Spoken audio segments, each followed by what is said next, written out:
Hello किसान साथियों, आपके अपने चैनल ग्रीन फार्म सॉल्यूशंस पे आपका स्वागत है।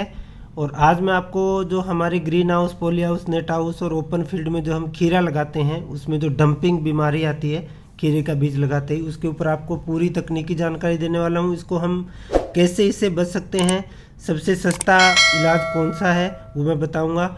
और हज़ारों किसानों ने, मैं कहूँगा कि उसको आजमा के देखा है और डंपिंग से बिल्कुल एक तरह ना के बराबर 99.9% तक मैं कहूँगा कि डंपिंग से बिल्कुल आपको मुक्ति मिल जाएगी। क्योंकि आप जैसा देख रहे हैं, डंपिंग एक बहुत ही खतरनाक बीमारी है। बीज कई बार तो बीज उगने से पहले ही उसको जो है, देखिए आप किस तरह से पूरा उसको पौधे को ख़त्म कर देती है। कई बार पौधा हमारा उगने के बाद ऐसा पतले धागे जैसा हो जाता है।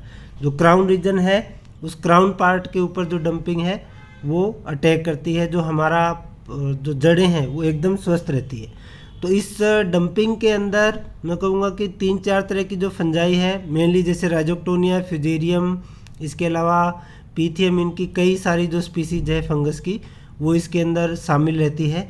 डंपिंग क्यों आती है? क्योंकि ऐसे किसान भाई जो भेड़ बकरी की खाद, गोबर की खाद ज़्यादा डालते हैं, वहाँ पे डंपिंग आने के चांस बहुत ज़्यादा हैं। तो उनको तो मैं ये कहूँगा कि आप ये तरीका ज़रूर अपनाएं। इसके अलावा खीरे का जो तना होता है ये बहुत ही ससेप्टिबल होता है, अति संवेदनशील मैं कहूँगा कि डंपिंग के प्रति। थोड़ी सी भी ज़्यादा नमी ज़्यादा हुई और डंपिंग आई, तो इन सब का जो समाधान है कोकोपीट मिश्रण, उसकी मैं आपको पूरी जानकारी देने वाला हूँ। आप इसी तरह मेरे साथ जुड़े रहिएगा, आपके अपने चैनल को ज़्यादा से ज़्यादा शेयर कीजिएगा। आपको ये नुस्खा कैसा लगा इसके बारे में मेरे को आप अपने कमेंट्स ज़रूर दीजिएगा। और आप अपने फ़ोटोग्राफ शेयर करना चाहते हैं तो अपने ग्रीन फार्म सॉल्यूशंस के इंस्टाग्राम पे जाके वहाँ आप अपनी प्रॉब्लम और फ़ोटो मेरे साथ में शेयर कर सकते हैं।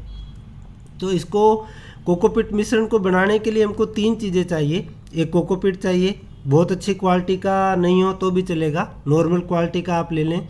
उसको बार बार 5-6 बार पानी से वॉश करें जब तक उसमें से गंदा पानी निकलता रहे। वॉश करने के बाद आप उसको अच्छे से छान लें, उसकी हल्की नमी कम कर लें। लगभग 50 किलो हमको कोकोपीट चाहिए 1 एकड़ का, जो अगर हमको सोविंग करनी है। इसी तरह से हमको 50 किलो के आसपास ही, 30-40 किलो 50 किलो के आसपास रेतीली मिट्टी लेनी है। आप टीले की रेत ले लें तो बहुत बढ़िया है। हो सकता है आपको टीले की रेत नहीं मिले तो आप नदी की रेत भी ले सकते हैं। अगर आपको लगता है कि उस रेत में कुछ फंगस या कीटाणु हो सकते हैं तो आप उसको हाइड्रोजन पेरोक्साइड से ट्रीट भी पहले कर सकते हैं, फिर उसको यूज़ कर सकते हैं। इसी तरह से तीसरी हमको लेना है केंचुआ खाद। ये भी लगभग हमको 40 से 50 किलो लेनी है। आप तीनों की मात्रा बराबर रख सकते हैं। ये भी हमको अच्छी क्वालिटी की लेनी है। अब इनको तीनों को अच्छे से मिक्स करना है और मिक्स करने के साथ में इसमें फंगस, निमेटोड और कई बार बीज अंकुरित होते ही उसमें एक छोटी सी इल्ली, गिडार या ईयड भी लगती है।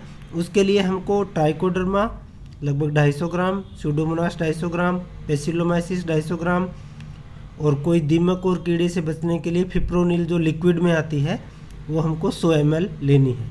तो ये सब इसमें डालने के बाद में इन तीनों को आप अच्छे से मिक्स करें, बहुत अच्छे से मिक्स करके, और आप इसको मैं कहूँगा कि अब हमारा मिश्रण तैयार हो गया। अब हम बीज लगाएंगे।